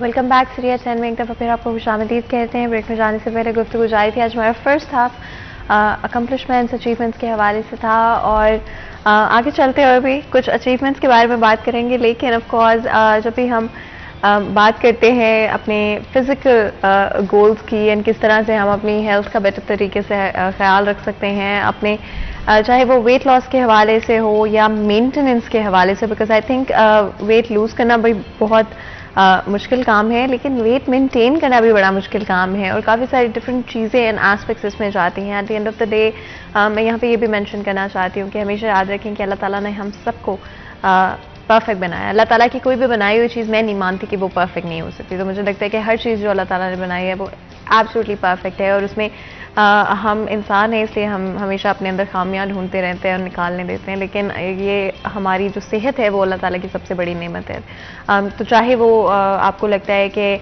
आप वेट लूज़ करना चाहते हैं, मेंटेन करना चाहते हैं, वेट गेन करना चाहते हैं, वो सारी चीज़ें सिर्फ इन्हांसमेंट के तौर पे की जा सकती है। वो सिर्फ आपकी ऑलरेडी जो खूबसूरती है उसको इन्हांस करेंगी। उसमें इस तरह की कोई चीज़ नहीं होनी चाहिए जो आप प्रेशर फील करें, सोसाइटल प्रेशर या फील करें, महसूस करें। तो ये मैं ज़रूर यहाँ पे हाईलाइट करना चाहती हूँ। तो आज का हमारा जो शो होगा, जो डिस्कशन होगा, वो सिर्फ इसलिए होगा कि अगर आप चाहते हैं कि बेहतर तरीके से अपनी फिज़िकल हेल्थ का ख्याल रख सकते हों, अपना अगर आप चाह रहे हैं कि अच्छा मैं वेट गेन करना चाह रही हूँ, मैं वेट लूज़ करना चाह रही हूँ या चाह रहा हूँ, या फिर मैं मेंटेन करना चाह रहा हूँ, तो अपनी हेल्थ का सबको ख्याल रखना चाहिए। और क्यों नहीं रखेंगे हम, तो इसलिए कोशिश करेंगे कि आज के शो में डाइट के हवाले से भी बात करें, कोशिश करें टिप्स एंड ट्रिक्स की, जो कि इस्तेमाल करके आप बेहतर तरीके से अपने वेट को अगर मेंटेन करना चाह रहे हैं, जिस तरह से भी आप चाह रहे हैं उसे इंक्रीज या डिक्रीज करने में आपके लिए आसानी हो, कौन सी चीज़ें आपको खानी चाहिए, कौन सी चीज़ें आपको कंप्लीटली अवॉइड करनी चाहिए। एंड इवन अगर वेट लॉस से हट जाएं हम और सिर्फ अगर इस चीज़ में बात करें कि अपनी फिजिकल हेल्थ को बेहतर रखने के लिए, अपनी ओवरऑल इम्यूनिटी को बूस्ट करने के लिए कौन से इस तरह के खाने हैं जो हमें अपनी डाइट में शामिल करने चाहिए, और कौन से सही टाइम है, करेक्ट टाइमिंग क्या है खाने के लिए, बिकॉज आई थिंक वो भी एक बड़ा इंपॉर्टेंट रोल प्ले करती है। हमें आदत हो गई है कि हम काफ़ी लेट खाते हैं, काफ़ी जल्दी खाते हैं, जिसकी वजह से ओवरऑल हम अपनी हेल्थ को इम्पैक्ट कर बैठते हैं, अपने डाइजेशन को स्लो डाउन कर देते हैं, मेटाबॉलिज्म को स्लो डाउन कर देते हैं। तो उसके बारे में भी ज़रूर हम बात करेंगे। हमारे साथ बहुत ही खास मेहमान स्टूडियो में आज हमें ज्वाइन कर रही हैं। तो जी हमारे साथ डॉक्टर बरीरा उज़ैर मौजूद हैं, जो कि कंसल्टेंट डाइटिशियन है, न्यूट्रिशनिस्ट भी हैं। आपको वेलकम करते हैं शो में, बहुत बहुत शुक्रिया आज हमारे शो के लिए वक्त निकालने के लिए। डॉक्टर बरीरा, आई थिंक ये बड़ा इंपॉर्टेंट टॉपिक है और हर कोई चाहता है कि वो अपनी फिटनेस का आज के वक्त में ख्याल रख सकता है, and I think that's very very important as well. लेकिन उसके साथ ये भी मेरी हमेशा कोशिश रही है, एंड हमारे प्लेटफॉर्म की हमेशा कोशिश रही है कि कभी भी किसी को प्रेशराइज्ड ना महसूस हो, बिकॉज आई थिंक कंपैरिजन बहुत ज़्यादा होता है हमारी सोसाइटी के अंदर, फलां किस जैसे लगना है, एंड वो शायद हमारे पास वो अवेयरनेस मौजूद नहीं है, या लो सेल्फ इस्टीम से रिलेट करते हुए भी ख़वातीन को स्पेशली ज़्यादा ये इश्यूज़ होते हैं। आजकल मैंने देखा है कि बहुत ज़्यादा इनफैक्ट दोनों जेंडर्स में आपको ये नज़र आएगा इशू, जहाँ पर वो लो सेल्फ इस्टीम की वजह से या उनको कॉन्फिडेंस में कमी महसूस होती है और वो सवेयर डाइट्स की तरफ चले जाते हैं, सप्लीमेंट्स की तरफ चले जाते हैं, इलीगल सब्सटेंसेस इनफैक्ट सब्सटेंसेस इस्तेमाल करने लग जाते हैं, सिर्फ इससे कि वो सोसाइटी का जो एक परसीव्ड नोशन है खूबसूरती का, उसको अचीव कर सकते हैं। तो इससे पहले कि हम बाकी के अपने डिस्कशन की तरफ जाएं, ज़रूर बताइएगा इसके ऊपर आपका क्या थॉट प्रोसेस है। फर्स्ट ऑफ ऑल अस्सलाम वालेकुम। दूसरा ये है कि जो आप बात कर रही हैं कि हमारे जो सोसाइटी है उसमें ओवरऑल अगर हम प्रेशर की बात करें तो लोगों को बहुत ज़्यादा स्वेयर किस्म का मुआशरे से ही स्ट्रेस मिलता है। यूजुअली लोग इतनी ज़्यादा स्वेयर डाइट्स की तरफ इसीलिए जाते हैं क्योंकि हमारी सोसाइटी में बहुत ज़्यादा जो है वो इस चीज़ का रुझान बढ़ता जा रहा है और कंपैरिजन बहुत तेज़ी से बढ़ रहा है। यूजुअली ये प्रैक्टिकली भी बहुत ज़्यादा चीज़ें इम्प्लीमेंट होती हैं कि लोग जो हैं वो बहुत ज़्यादा इस चीज़ की तरफ आ रहे हैं कि बहुत ज़्यादा स्वेयर डाइट्स करके हम क्विकली वेट लॉस कर लें या वेट गेन कर लें, ठीक है। जो भी लोगों का कंसर्न होता है, क्योंकि हर एक अपने अपने गोल्स होते हैं, किसी ने अपने आप को मेंटेन करना होता है, किसी ने सिर्फ अपने आप को मसल मैस करना होता है, किसी ने अपना फैट मैस को कम करना होता है। तो ये सारी चीज़ें बहुत इंपॉर्टेंट होती हैं, मगर इसके साथ साथ अगर आप हेल्दी वे की तरफ जाते हैं तो उससे क्या होता है कि आपको परमानेंट रिजल्ट्स मिलने के चांसेस ज़्यादा होते हैं। अदरवाइज आप जितनी भी डाइट्स कर लें, आप अपना वजन तो वक्ती तौर पे कम कर सकते हैं, लेकिन उसका परमानेंट कोई सोल्यूशन नहीं हो पाता। बहुत सारे लोग बहुत स्वेयर किस्म की डाइट्स और जिम और ओवरऑल अपना टाइम देकर 4-4, 5-5 घंटे वो जिम कर रहे होते हैं, साथ में बहुत स्वेयर डाइट कर रहे होते हैं, तो वक्ती तौर पे वज़न कम करके खुश तो हो जाते हैं, लेकिन जो आफ्टर डैट वेट गेन करने का स्ट्रेस होता है वो वेट कम करने के स्ट्रेस से ज़्यादा होता है, ठीक है। तो ये हमारी सोसाइटी में जो कंपैरिजन है वो बहुत बढ़ गया है, और इसके साथ साथ दूसरा ये है कि लोग जो हैं वो इसीलिए स्वेयर डाइट की तरफ आते हैं क्योंकि डिप्रेशन और एंजाइटी बहुत ज़्यादा तेज़ी से बढ़ रहा है। इसीलिए हमें बहुत ज़्यादा कोशिश तो यही करनी चाहिए कि हम अपनी जो डाइट है उसे प्रॉपर बैलेंस्ड मील में लेकर चलें। अगर आप वज़न कम करना चाह रहे हैं या वेट को बढ़ाना चाह रहे हैं तो आपकी कोशिश तो यही होनी चाहिए कि आप हेल्दी वे में वज़न को कम करें या बढ़ाएं, यही एक बेहतर तरीका होता है। अदरवाइज सप्लीमेंट्स ले लें, आप कोई जिम वगैरह कर लें, कोई क्रैश डाइट कर लें, वेट तो कम हो जाएगा, मगर उसके बाद जो आपकी बॉडी में न्यूट्रिशनल डेफिशिएंसीज बहुत ज़्यादा आएंगी, उससे इंसान के ज़्यादा नुकसानात होते हैं और उन डेफिशिएंसीज को रिकवर करने में बहुत ज़्यादा टाइम टेकिंग हो जाता है। इसीलिए हमेशा एज अ कंसल्टेंट डाइटिशियन मैं यही प्रेफर करती हूँ कि आप हमेशा हेल्दी वे में जाएं। वज़न बेशक थोड़ा कम कर लें, लेकिन आप करें हेल्दी वे में, ठीक है। और दूसरा रही सोसाइटी के प्रेशर की बात, तो उसमें यह है कि हमें कंपैरिजन से निकलना है ताकि हम इस चीज़ को अपने सर पे सवार ना करें और हम हेल्दी वे में इस चीज़ की तरफ आएँ। डॉक्टर, आई थिंक बच्चों में स्पेशली टीनेजर्स में अगर हम देखते हैं तो ये पैटर्न ज़्यादा नज़र आता है। आई थिंक वो बड़ी एक इम्प्रेशनेबल एज होती है। आजकल कुछ सिनेरियो इस तरह का है, सोशल मीडिया की वजह से भी कुछ बच्चे प्रेशराइज महसूस करते हैं, एक सर्टन तरह से लगना है, एक सर्टन वे में आपने होना है। ऑनलाइन आप चीज़ें देख लेते हैं और आपको होता है कि अच्छा चलो मैं भी ये करके देखता हूँ। और इनफैक्ट कुछ इस तरह की डाइट्स, कीटो डाइट के हवाले से जिस तरह से अगर हम बात करते हैं, डेफिनेटली समथिंग जो कि कुछ लोगों के लिए did workout, but at the same time because उन्होंने डायरेक्शंस करेक्टली न्यूट्रिशनिस्ट के साथ फॉलो नहीं किए, उन्होंने ऑनलाइन चीज़ें देख के फॉलो करने की कोशिश की, या फिर स्टार्ट उन्होंने ज़रूर किया न्यूट्रिशनिस्ट के साथ, लेकिन जिस तरह से वो आगे जाते गए तो उन्होंने खुद ही अपने थ्रू जो है वो करना शुरू कर दिया, या तो ज़्यादा कर लिया, कम कर लिया। जिस मिनट उन्होंने वो डाइट छोड़ी तो double weight gain and health concerns अलहदा से। तो ये एक बड़ी कंसर्निंग बात है कि ना सिर्फ हम एक मौशरती दबाव में आ जाते हैं, लेकिन उसके साथ साथ के हम अपनी हेल्थ को प्रायोरिटाइज करने के बजाय एक्चुअली में और ज़्यादा डैमेज कर बैठते हैं। इम्पॉर्टेंट चीज़ ये होती है कि आप अगर अपने हेल्थ कंसर्न्स में हैं तो आपको सबसे पहले अपनी मेंटल हेल्थ को प्रायोरिटाइज करना चाहिए, क्योंकि जो सबसे ज़्यादा मेजर इंपॉर्टेंट रोल होता है वो आपकी मेंटल हेल्थ का होता है। अगर आपकी मेंटल हेल्थ स्ट्रॉन्ग है और आप किसी भी किस्म के लोगों के डिप्रेशन में नहीं जाएंगे जो आपको लोग देते हैं। मीन टू से कि बहुत सारे लोग अगर मेंटली तौर पे स्ट्रॉन्ग हैं तो उनको जो हमारी सोसाइटी से प्रेशर मिल रहा होता है वो उसमें इन्वॉल्व नहीं हो पाते, ठीक है। और जो बात है एज फैक्टर की, तो आई डोंट थिंक सो, या कोई हमारी रिसर्च ये बिल्कुल नहीं कहती कि अडल्ट एज में या चाइल्डहुड में इस तरह से होता है। ये ओवरऑल अब माशरे में फैल चुका है, चाहे वो 50 साल की औरत है या चाहे वो 12 साल का बच्चा है, ठीक है। तो इसका एज फैक्टर से कोई सच कनेक्शन नहीं है। बहुत सारे लोग ऐसे होते हैं जो 12 साल की उम्र में ही मेंटली तौर पे स्ट्रॉन्ग होते हैं, उनको सोसाइटी की तरफ से सच प्रेशर नहीं होता। लेकिन बहुत सारे लोग ऐसे होते हैं जो 50 साल की उम्र में भी मेंटली सिक होते हैं, जिसकी वजह से क्या होता है कि वो बहुत ज़्यादा जल्दी इस चीज़ को कवर नहीं कर पा रहे होते। इसलिए बेहतर ये होता है कि आप इस सोसाइटी के प्रेशर से बाहर निकलें, अपने आप को सुनने की कोशिश करें। अगर आप अपने आप को सुनते हैं तो ऑब्वियसली फिर ही हम जान पाएंगे कि हमने डायरेक्शन कौन सी लेनी है। यूजुअली आपकी बात भी कदरे बेहतर है कि यूजुअली लोगों ने ऑनलाइन देख देख कर ये कर लिया वो कर लिया, डाइटिशियंस के पास बहुत ज़्यादा लोग नहीं जा पा रहे होते, या फिर एक दो दफ़ा विजिट करने के बाद उनको लगता है कि अब हमें सारी समझ आ गई है और हम कर सकते हैं। उससे क्या होता है कि वक्ती तौर पे वो वज़न कम करते हैं, 2-4 बातें वो डाइटिशियन से सीखते हैं, लेकिन जब वो खुद ही से ही चीज़ों को इधर उधर से देखकर इम्प्लीमेंट अपने ऊपर करना शुरू कर देते हैं तो उससे क्या रिजल्ट आता है कि लॉन्ग टर्म तक वो नहीं चल पाते और वज़न कम करने के साथ साथ जैसे ही वो दोबारा बैक टू रूटीन आते हैं उनका वेट गेन हो जाता है। इसीलिए क्योंकि उनकी डायरेक्शन कभी भी ठीक नहीं होती और उनका जो है जब डायरेक्शन ही ठीक ना होगी तो ऑब्वियसली फिर वेट दोबारा से गेन होने के चांसेस होते हैं।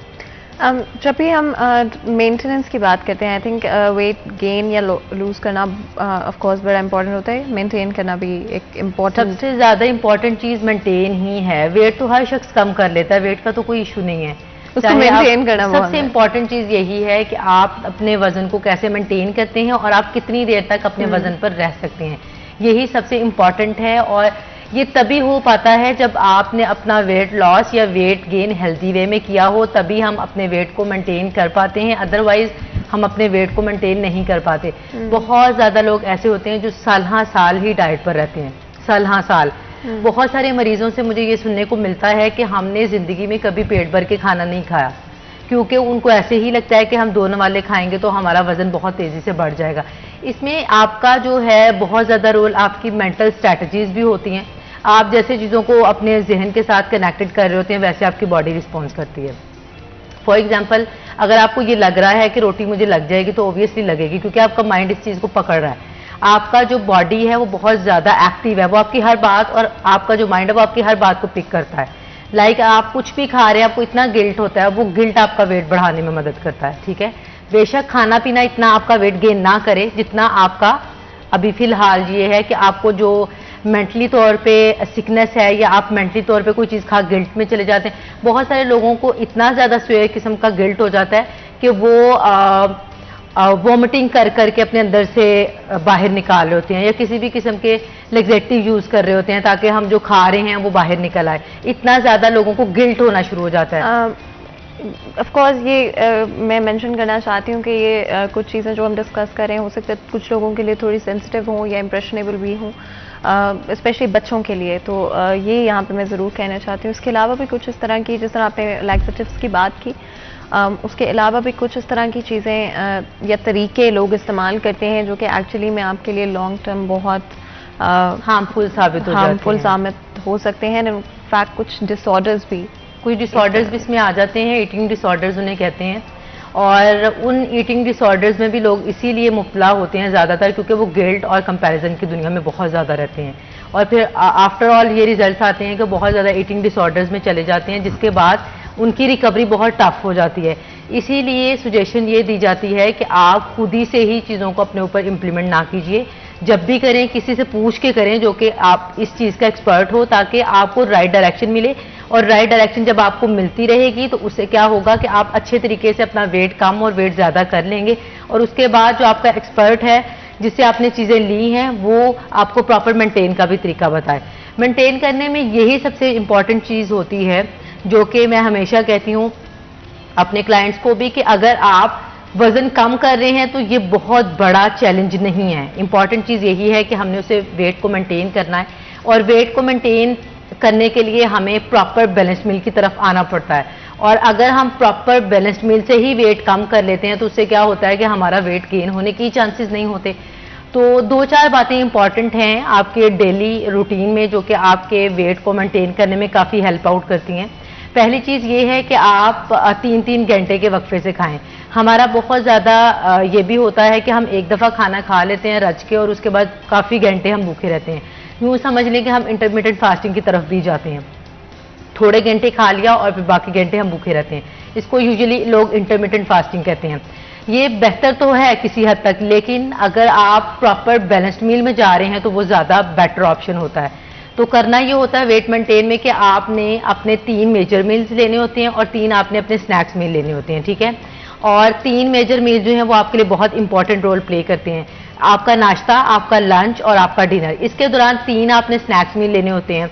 अगर आप अपने स्नैक्स मील ले रहे हैं तो उससे क्या होता है कि आपको बहुत ज़्यादा ओवर भूख नहीं लगती, जिसकी वजह से आपका वेट बढ़ने के चांसेस कम होते हैं। अदरवाइज क्या होता है कि अगर आप सिर्फ 3 मेजर मील ले रहे हैं तो उसमें फिर आप ज़्यादा खाना खा लेते हैं अपनी रिक्वायरमेंट्स के अकॉर्डिंग।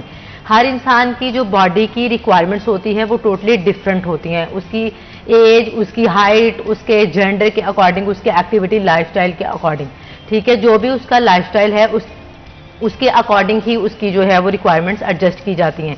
अगर उसका एक्टिव लाइफस्टाइल है तो उसकी रिक्वायरमेंट्स उसके अकॉर्डिंग एडजस्ट की जाती हैं, अगर उसका इनएक्टिव लाइफस्टाइल है तो ऑब्वियसली उसके अकॉर्डिंग। बट दूसरी चीज़ ये है कि आपका जो ईटिंग पैटर्न है या आपकी ईटिंग विंडो है वो किस तरह से एडजस्ट है। अगर आपका ईटिंग विंडो ठीक है, आप सुबह अर्ली उठ रहे हैं और रात को अर्ली खाना बंद कर रहे हैं तो उससे भी आपका वेट मेंटेन होने के चांसेस होते हैं। रात को 12 बजे के बाद ऑटोमेटिकली आपकी बॉडी को थोड़ा रेस्ट, जैसे हमें रेस्ट चाहिए होता है इस तरह हमारी बॉडी को भी रेस्ट चाहिए होता है। बट हम क्या कर रहे होते हैं, यूजुअली खाना रात के 12 बजे के बाद खा रहे होते हैं। बहुत सारे लोग मुझे ऐसे भी देखने को आए हैं जो कि रात को 7 बजे के बाद अपना खाना पीना शुरू करते हैं, दिन और रात को टोटली डाइवर्ट कर लिया है। उससे यही रिजल्ट आए कि जब हम नेचर से दूर हो गए हैं तो ऑब्वियसली फिर हमारे लिए बहुत ज़्यादा मसाइल पैदा हो रहे हैं। डे बाय डे के हिसाब से हमारे हेल्थ इश्यूज बढ़ते जा रहे हैं, हमें स्लीपिंग डिसऑर्डर्स होना शुरू हो गए हैं, हमें अपना ईटिंग पैटर्न हमारा बिल्कुल डैमेज होकर रह गया है, और इसके साथ साथ हमारा स्ट्रेस और एंजाइटी लेवल बहुत तेज़ी से पीक कर जा रहा है। जिस तरह से मैं बिगनिंग में भी बात करी थी कि having a diet plan is different, या अपनी ओवरऑल हेल्थ का ख्याल रखना, बट टाइमिंग भी बहुत ज़रूरी होती है। आप किस टाइम पे खा रहे हैं, किस टाइम के ऊपर आप दिन में नाश्ता कर रहे हैं, ये सारी चीज़ें बड़ा इंपॉर्टेंट रोल प्ले करती हैं आपकी ओवरऑल हेल्थ में। इससे पहले कि मज़ीद गुफ्तगू करें, ब्रेक ले लेते हैं, कहीं मजा आएगा हमारे साथ रहिए।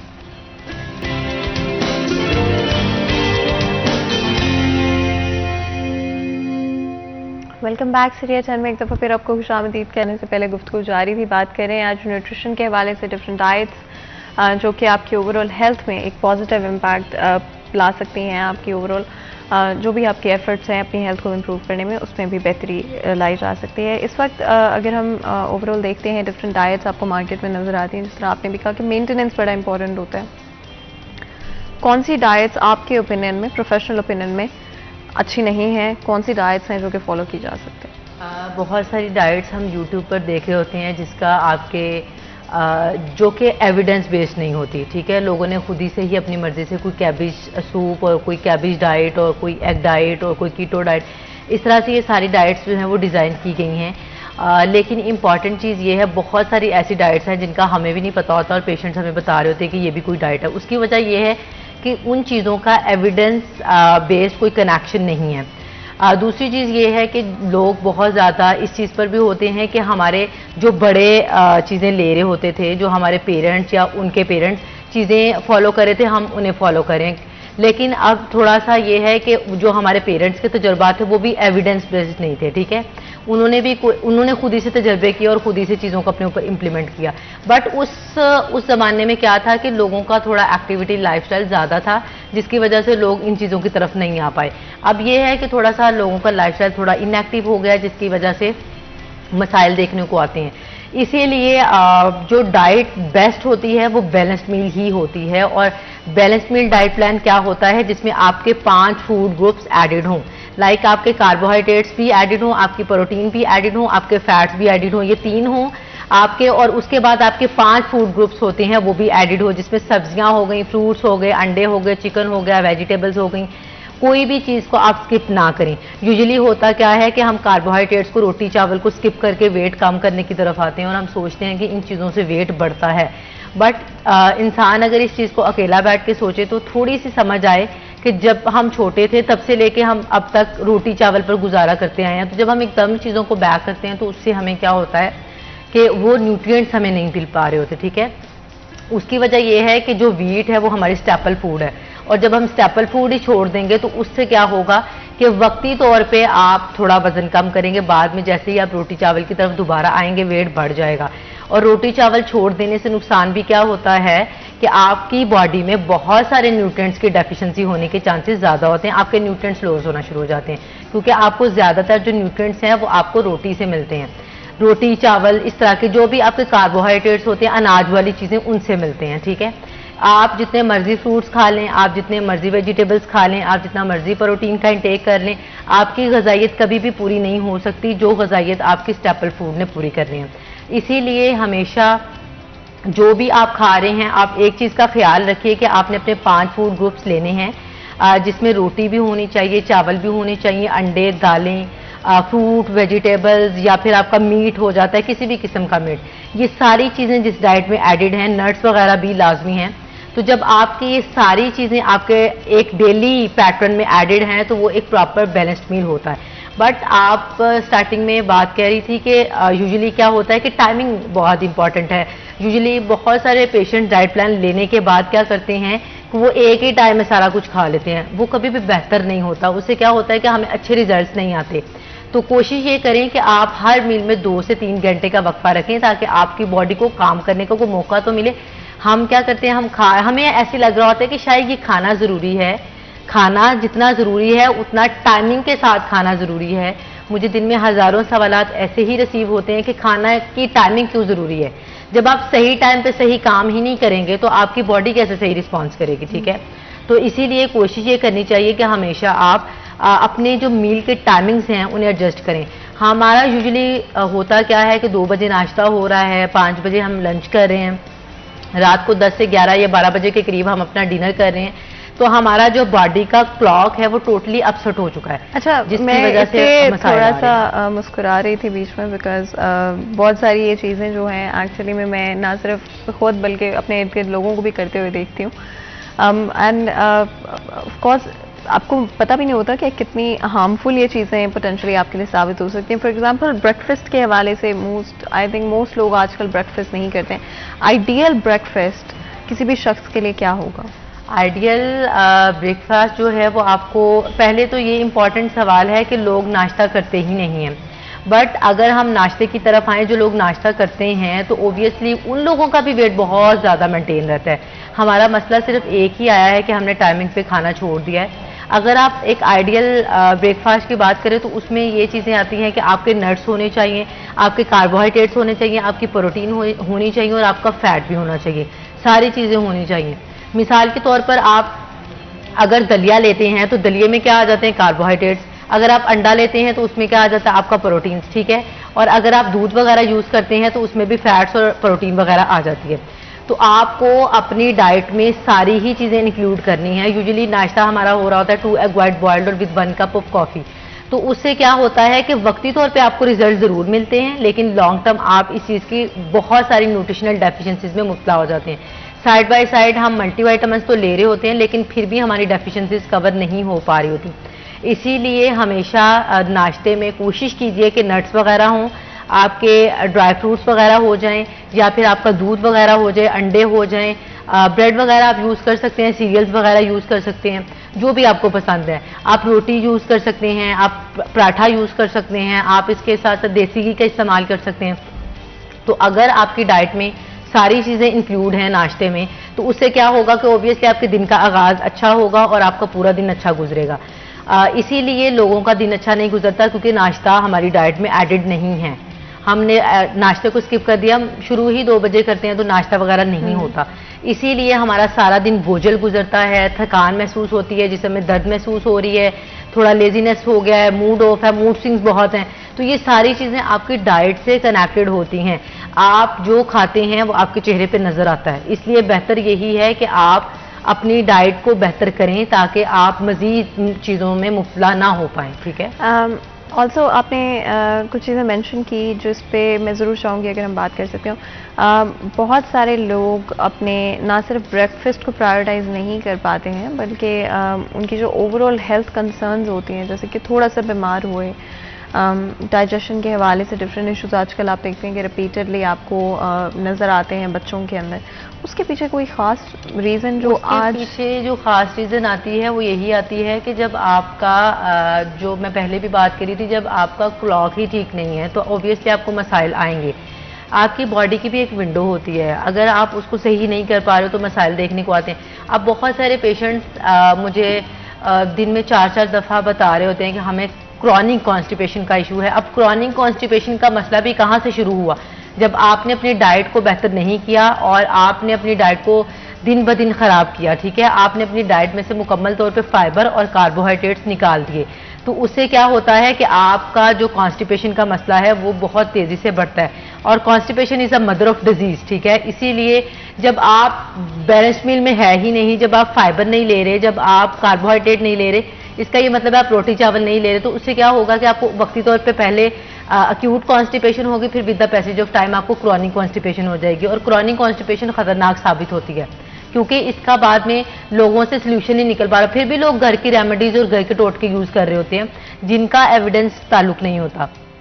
इसीलिए हमेशा रिकमेंड यही किया जाता है कि अगर जिस तरह दूसरा मसला आ जाता है लोगों के साथ स्टमक एसिडिटी का, या फिर ब्लोटिंग हो रही है, मैदे में तेजाबियत है, मैदे में अल्सर बन गए, तो अल्लाह ताला ने मैदे के इर्द गिर्द एक लाइनिंग रखी है, हर एक की लाइनिंग। जब आप उस लाइनिंग तभी स्ट्रॉन्ग हो पाती जब आपको उसको अच्छी डाइट दे रहे हैं। जब आप उसको अच्छी डाइट नहीं दे रहे अपनी स्टमक को, तो ऑब्वियसली वो लाइनिंग जो है वो डैमेज होने का खदशा है, या उसके अंदर छोटे छोटे सुराख बन जाएंगे, तो फिर वो टाइम बाय टाइम जो है वो कभी अल्सर की फॉर्म में चले जाएंगे, तो वो भी फिर back to recovery time taking है। इसीलिए बेहतर ये है कि आप स्टार्टिंग में वो स्टेप लें जो आपको बेहतर लगे। हमारा मकसद ये होता है कि हम शॉर्टकट्स ले लें, हम मैक्सिमम चीज़ों को विद इन 1 डे, आप समझ लें यूं कि जैसे उल्टी कर दें तो बस वज़न कम हो जाए। ठीक है, यहाँ तक लोगों का ये कंसर्न आ गया है कि शायद उनको लगता है कि वज़न कम करने के लिए एक उल्टी करनी पड़ेगी और डेट्स ऑल, सारा मसला हल हो जाएगा, लेकिन ऐसा नहीं होता ना। हमें जब तक हम चीज़ों को रियलिस्टिक अप्रोच नहीं देंगे, जब तक हम चीज़ों को लर्न नहीं करेंगे, जब हम चीज़ों को रियलिस्टिक गोल्स नहीं सेट करेंगे कि भाई ये वाले मसाइल हैं और ये वाले मसाइल हो सकते हैं और आने वाले टाइम में ये मसले हो सकते हैं, तो फिर ओबियसली हम इस तरह के मसाइल का शिकार होते हैं।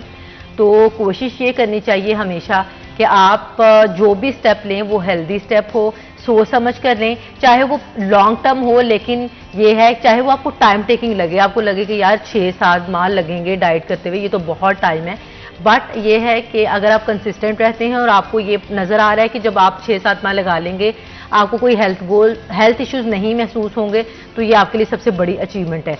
ऐसी डाइट का कोई फ़ायदा नहीं है जिसमें आप 1 माह में 10-15 किलो वज़न कम करें, उसके बाद ना आपके हेयर्स बचे, ना आपके नेल्स बचे, आपको कुछ भी ना बचे। ठीक है, आपकी बॉडी में बहुत ज़्यादा न्यूट्रिएंट्स लॉस हो जाएं। ठीक है, तो इस डाइट का क्योंकि बाद में रिकवरी में टाइम लगना शुरू हो जाता है। फिर भी हम चीज़ों को खा तो रहे होते हैं ऑब्वियसली, मजबूरन के हमारे अब मसाइल आ गए हैं, हमारे बाल गिर रहे हैं। लोगों ने इतनी ज़्यादा इस चीज़ पर हम देख रहे हैं अपने सोसाइटी में कि लोगों का दिन ब दिन हेयर फॉल बढ़ता जा रहा है, लोगों के दिन ब दिन आयरन डेफिशिएंट होते जा रहे हैं। उसकी वजह यही है कि लोग पूरा दिन अपना खाना स्किप करके सिर्फ एक मील ले रहे होते हैं। तो कोशिश करें कि अगर आप इन तमाम हेल्थ इशू से बचना चाहते हैं, आप अपने मोटापे से निजात हासिल करना चाहते हैं, तो आप कोशिश करें कि 4 से 5 या 6 मील पर डे लाजमी लें, 3 मेजर मील और 3 स्नैक्स मील। ये बहुत ज़रूरी है। स्नैक्स मील में बहुत सारे लोगों का सवाल होता है कि हम क्या खा सकते हैं।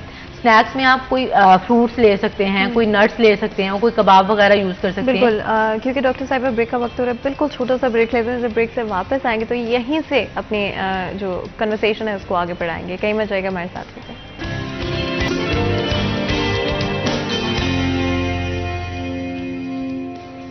वेलकम बैक सीरिया चैनल में एक दफ़ा फिर आपको खुशामदीद कहते हैं। ब्रेक में जाने से पहले गुफ्तगू जारी थी और डॉक्टर साहिबा आपको मुझे इंटरप्ट करना पड़ा था बिकॉज ब्रेक का वक्त हो रहा था, वहीं से कंटिन्यू कर लें।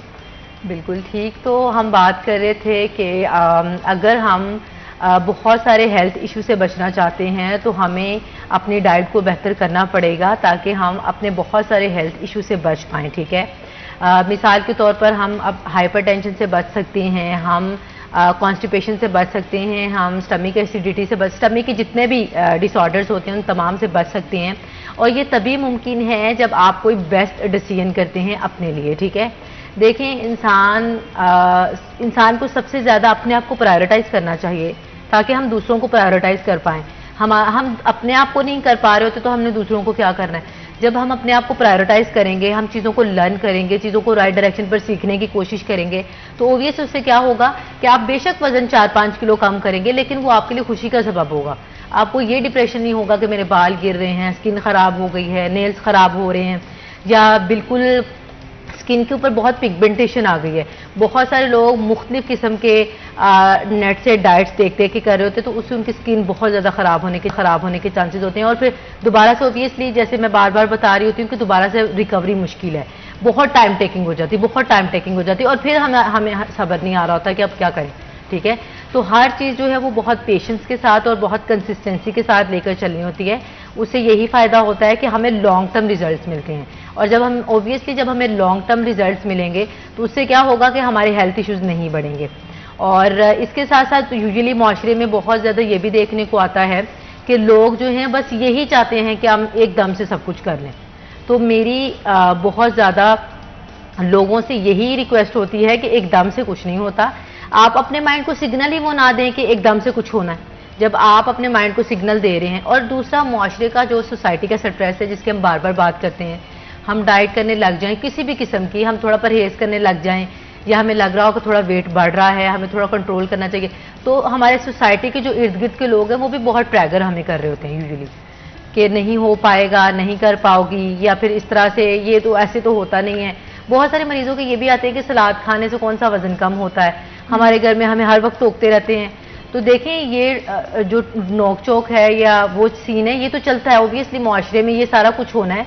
बट इंपॉर्टेंट चीज़ क्या है कि हम अपनी सोसाइटी को चेंज नहीं कर सकते, हमें अपने आप को चेंज करना पड़ेगा, हमें अपनी हेल्थ को स्ट्रॉन्ग करना पड़ेगा ताकि हम इधर उधर की बातों को इतना बॉदर ना करें। एंड आई थिंक कॉन्फिडेंस इसमें बड़ा इंपॉर्टेंट रोल प्ले करता है। जिस तरह से मैं पहले भी बात करी थी कि ज़्यादातर वो लोग ज़्यादा खतरे में होते हैं या ज़्यादा चांसेस होते हैं उनके ऑफ कोर्स इस तरह की डाइट्स या इस तरह के तरीक़ों की तरफ जाने को, एक्सट्रीम तरीक़ों की तरफ जाने को, जो कि आपकी हेल्थ के लिए लॉन्ग टर्म बड़ा नुकसानदेह साबित हो सकते हैं, जिनका confidence and low self esteem का इशू सबसे ज़्यादा होता है, जिनको अपने आप में फॉर वट एवर रीजन्स, और ये हर किसी के अंदर होता है, हर किसी को अपने ऊपर डाउट होता है, हर किसी को लगता है कि भाई मेरे अंदर ये चीज़ होती तो क्या ही बात होती, ये चीज़ क्यों नहीं है, ये सबके लिए होते हैं। लेकिन हाँ, एक्सट्रीम तरीक़ों की तरफ नहीं जाना चाहिए।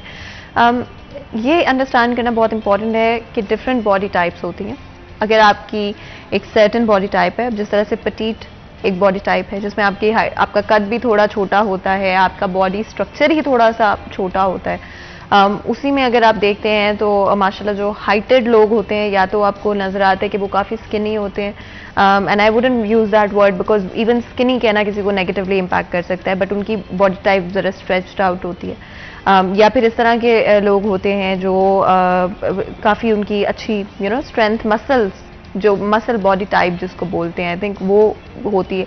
तो डिफरेंट बॉडी टाइप्स हैं, और अगर आप एक बॉडी टाइप को दूसरी से कंपेयर करने लग जाएंगे तो बहुत मुश्किल हो जाएगा आपके लिए। मतलब अगर आप फॉर एग्जांपल आपकी बॉडी टाइप मसल बेस्ड है और आप कोशिश करें कि आप पटीट बॉडी बहुत टाइप सारे से, लोग ऐसे हैं जो कि यूजुअली सोचते हैं और सवालात भी मुझसे कर रहे होते हैं कि फ़लाँ जो है वो बहुत पतला है तो उसको खाना शाना क्यों नहीं लगता, वो तो सारा कुछ खा रहा होता है, वो मुझे क्यों लगता है। देखिए, हर एक की बॉडी टाइप डिफरेंट है और हर एक का मेटाबॉलिज्म डिफरेंट है, ठीक है। हमने खुद ही से डाइट कर करके अपने मेटाबॉलिज्म को बिल्कुल ज़ीरो कर लिया है, और फिर हम ये पूछ रहे होते हैं कि हमारा वेट स्टक क्यों है, हमारे वेट का प्लेट्यू क्यों है। क्योंकि जब पेशेंट हमारे पास आता है तो पेशेंट कहता है जी मैंने 1 महीने में 10 किलो खुद ही से वजन कम कर लिया। बहुत एक्साइटेड होता है इस चीज़ को बताने में कि मुझे किसी की हेल्प की ज़रूरत नहीं पड़ी, अब नहीं वजन कम होता। और अब ये है क्योंकि आपने अपने मेटाबॉलिज्म को भूखा रह रहकर बिल्कुल ज़ीरो कर लिया है। और दूसरा ये है, फिर सवाल ये भी आता है कि ये पतला है और ये सारा कुछ खा लेता है और इसको क्यों नहीं लगता। तो ये तो इंपॉर्टेंट चीज़ है कि देखें हर एक का और मेटाबॉलिज्म को एक्टिव करना या इनएक्टिव करना आपका भी इसमें पूरा रोल है।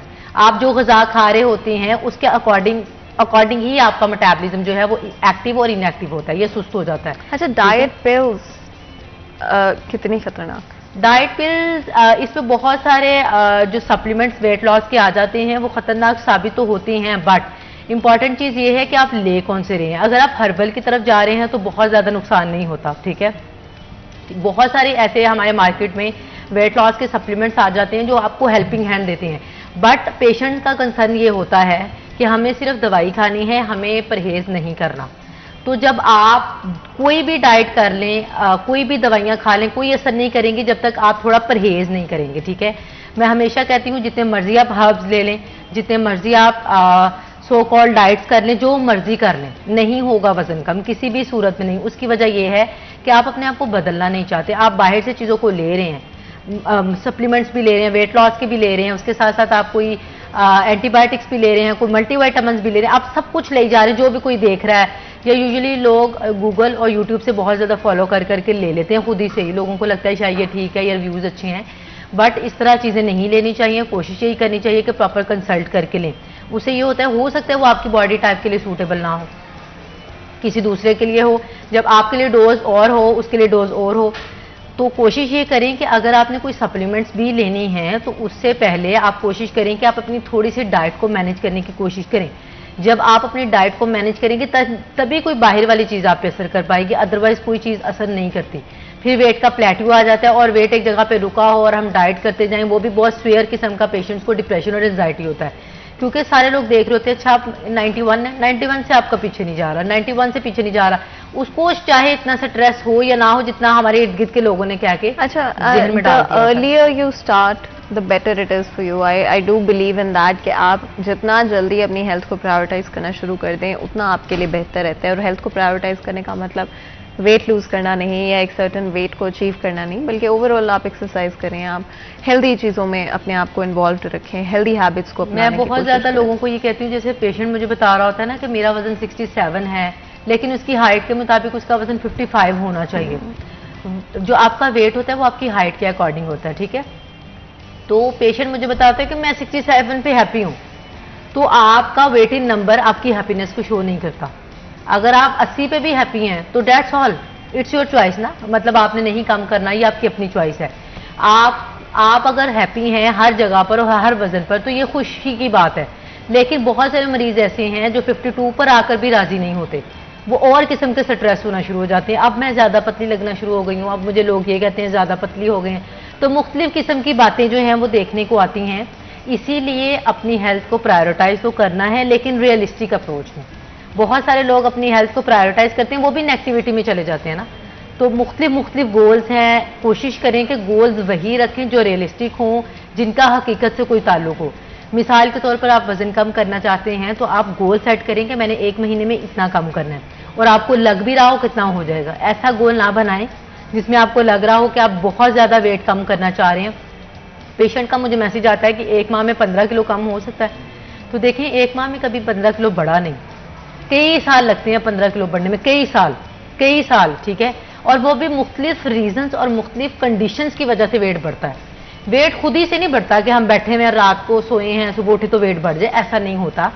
वेट को बढ़ाने में हमारा भी बहुत रोल होता है। बहुत सारी जो आपके डिसऑर्डर्स होते हैं उनकी वजह से भी आपका वेट गेन होना शुरू हो जाता है। कुछ डिसऑर्डर्स भी होते हैं, कुछ अनरिलेटेड स्पेसिफिकली मेटाबॉलिज्म से या डाइजेशन से रिलेटेड भी डिसऑर्डर्स होते हैं, जिस तरह से पीसीओएस की अगर हम बात करते हैं या डिफरेंट ख़वातीन में इस तरह के डिसऑर्डर्स भी पाए जाते हैं, जिनकी वजह से या तो आपका वेट लॉस नहीं होता या आपका उस तरह से वेट मेंटेन करने में काफ़ी सारे डिफरेंट इश्यूज पैदा होते हैं। आपको भूख उस तरह से नहीं लगती है, उस तरह से आपकी ओवरऑल हेल्थ अच्छी नहीं रहती है। So I think different factors definitely contribute करते हैं हमारी ओवरऑल हेल्थ में। और कभी किसी से खुद को कंपेयर मत करें, डोंट डू इट। मतलब अल्लाह ताला ने हम सबको परफेक्ट बनाया है। अपनी हेल्थ का ख्याल रखें, एक्सरसाइज करें, अच्छा खाना खाएं और नाश्ता प्रॉपर्ली करें, टाइम पर खाना खाएं, लेकिन कम्पीट मत करें, बिल्कुल भी ये कोशिश मत करें। और कोई भी आइडिया जो कि आपको सोसाइटी की तरफ से बताया जा रहा है कि आपको उस कैटेगरी में फॉल करना है, उस वेट